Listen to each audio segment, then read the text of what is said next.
Já pensou ser obrigado a viajar para o futuro para lutar uma guerra contra aliens que ainda nem começou? Se a gente entrar, tem uma chance de não sair. Eu sou Marcelo Patrola e seja muito bem-vindo. Para a gente entender como derrotar esses seres vindo de fora do universo, vamos entender rapidamente a história principal.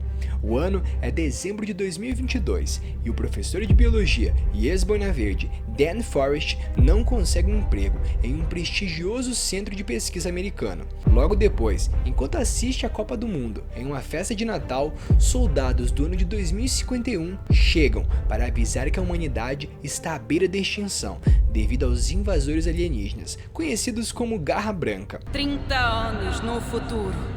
Tudo bem, filha? Estamos lutando uma guerra. Em resposta, os membros das Forças Armadas do mundo e os governos são enviados para o futuro, mas menos de 20% sobrevivem, iniciando então um amplo projeto no mundo todo.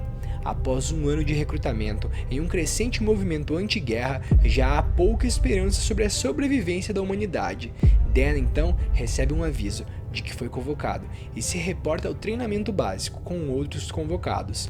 Dan deduz com seu colega Charlie que, para evitar um paradoxo, os convocados já morreram antes do início da guerra. Os convocados então são enviados ao tempo para Miami Beach, mas poucos sobrevivem, tendo caído no local incorreto muito acima da cidade. Os convocados então são comandados pelo Coronel Forrester para resgatar o pessoal de um laboratório nas proximidades da área, antes que ele seja esterilizado, palavra para exemplificar o uso de bombas. Os recrutas então descobrem que o pessoal do laboratório está morto já faz um tempo, mas recuperam suas pesquisas.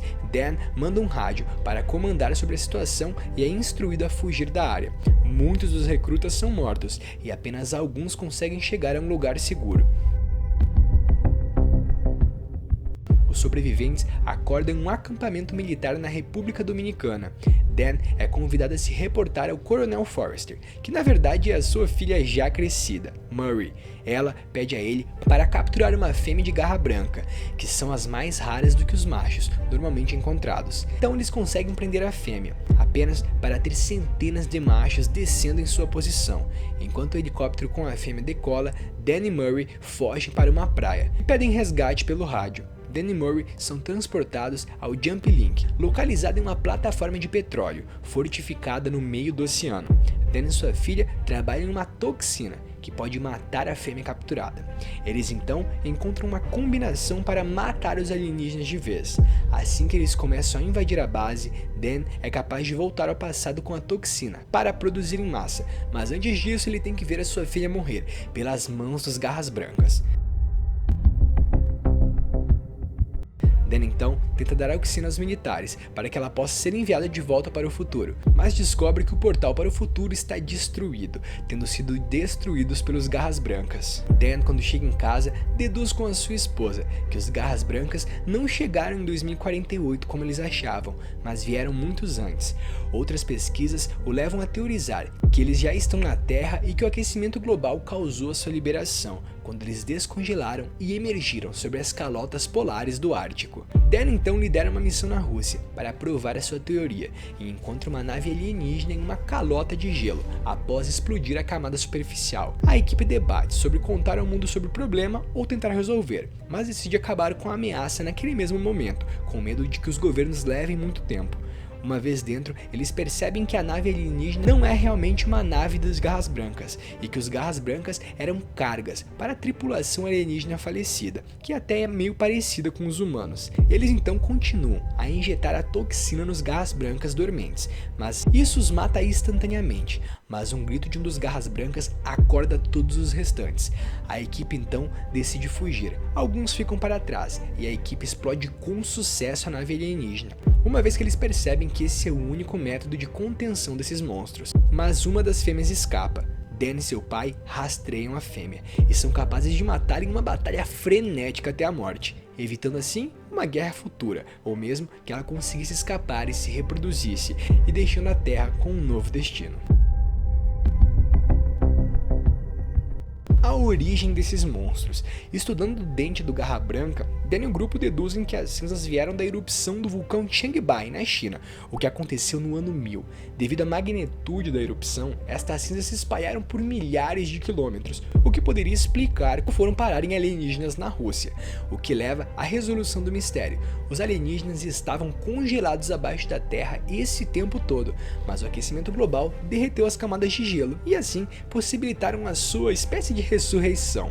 Quando Dan e o grupo chegam no local onde os Garras Brancas estão, eles acabam deduzindo que tudo isso aconteceu por causa de um acidente, pois os alienígenas estavam presos em uma espécie de cápsula dentro de uma nave espacial destroçada e pilotada. Eles então percebem que a posição dos comandantes da nave está como se eles estivessem sofrido um tipo de acidente e concluem que provavelmente a nave estava indo para outro lugar, mas caiu na Terra por acidente.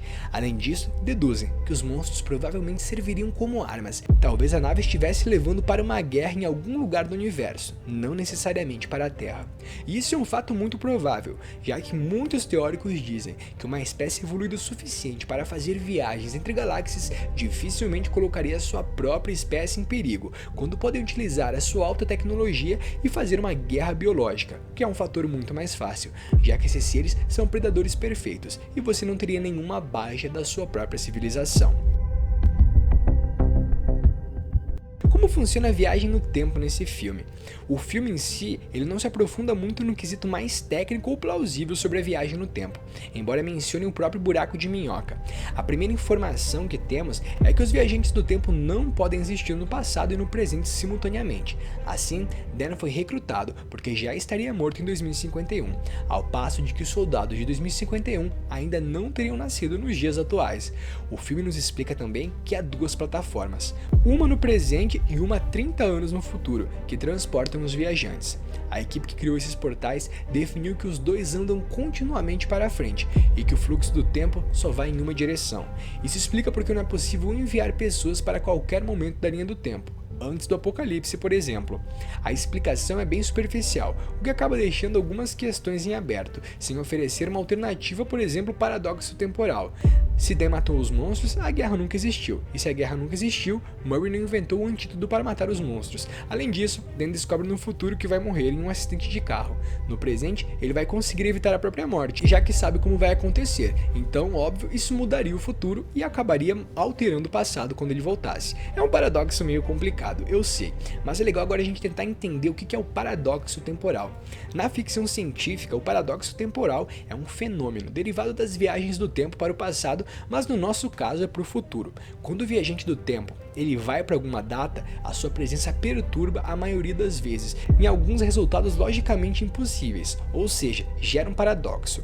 Como sabemos, no filme, as pessoas que já morreram na época podem ir para o futuro, mas por que isso? Primeiro, temos a assinatura biológica, que cada pessoa tem. E segundo, que se você encontrasse com você do futuro, aconteceria uma coisa não muito legal. Ou ele seria mandado de volta, ou você seria mandado, o que já não seria muito legal. Mas a gente tem que analisar da parte da física. Uma duplicata temporal provavelmente aconteceria se você encontrasse você mesmo, já que você não pode encontrar você mesmo, é meio óbvio, pois se o seu eu do passado não viajou no tempo e você sim, ou seja, você cria uma outra linha do tempo em que o seu eu do futuro, que é o seu eu do presente, não existe, e assim várias duplicadas são criadas a todo momento que você viaja, pois você muda o passado antigo.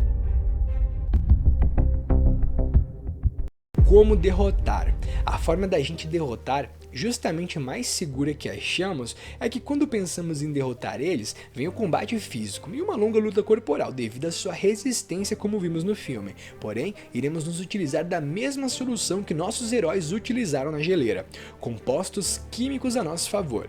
Pensamos o seguinte: a situação: a Terra já foi dominada pelos Garras Brancas, apenas alguns locais estão livres. Nossos cientistas iriam a todo momento tentar desenvolver algo que pudesse salvar os últimos resquícios de humanidade. Então, eles desenvolveriam uma toxina na forma de um aerosol muito denso, que caísse na hora que fosse solto na atmosfera.